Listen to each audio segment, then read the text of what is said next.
pag-issue ng mga show cause order ng COMELEC, ang pinakahuling nasampulan, si Senador Cynthia Villar. Nagbabalik si Josh Malimban para sa detalye. Nahaharap ngayon sa reklamong vote buying si Las Piñas congressional candidate at Senator Cynthia Villar matapos maghain kaninang umaga ng isang complaint affidavit si Las Piñas Councilor Mark Santos. Sa mga ebidensyang isinumite ni Santos, na videohan umano si Villar na present at nagsasalita sa isang ayuda distribution event noong April 23. Kaya kayo, dahil member kayo ng PhilHealth, pag nagpa-confine kayo sa government hospital, zero billing kayo, wala kayong babayaran.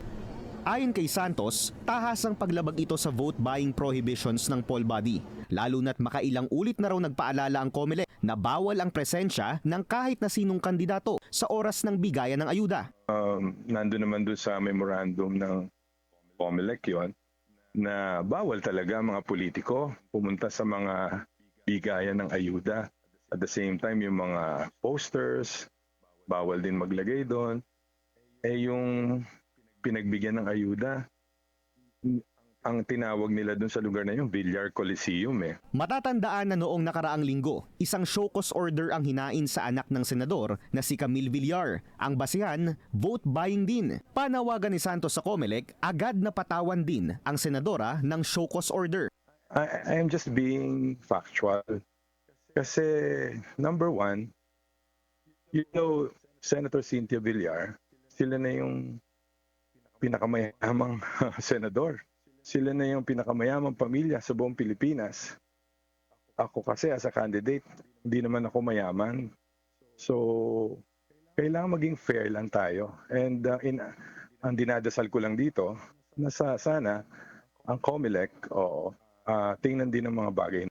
Pauna nang sinabi ng COMELEC na tuloy-tuloy lang ang pag-i-issue nila ng show cause order sa mga kandidatong may posibleng paglabag sa election laws and guidelines. Nitong Biyernes lang, kasama na sa mga nasampulan sina Manila Mayor re-electionist Hani Lacuna at ang tumatakbong gobernador ng Laguna na si Congressman Dan Fernandez. Arawin na natin, tawagin ninyo na kaming commission on show cause orders, it doesn't matter. Ang importante, ang inyong COMELEC nag-aaksyon, hindi po bulag ang aming mga mata at hindi kami bingi doon sa mga report sa atin.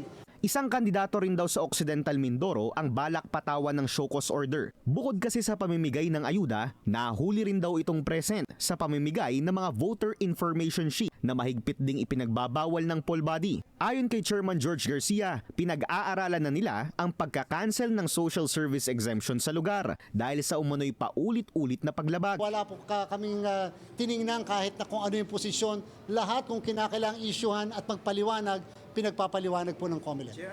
Paalala ni Garcia, bawal ang presensya, pangalan at muka ng kandidato sa bigayan ng kahit na anong social services. Bawal na rin ang mismong distribution ng ayuda 10 araw bago ang eleksyon sa May 12. Para sa agenda, Josh Malimban, Billionaire News Channel.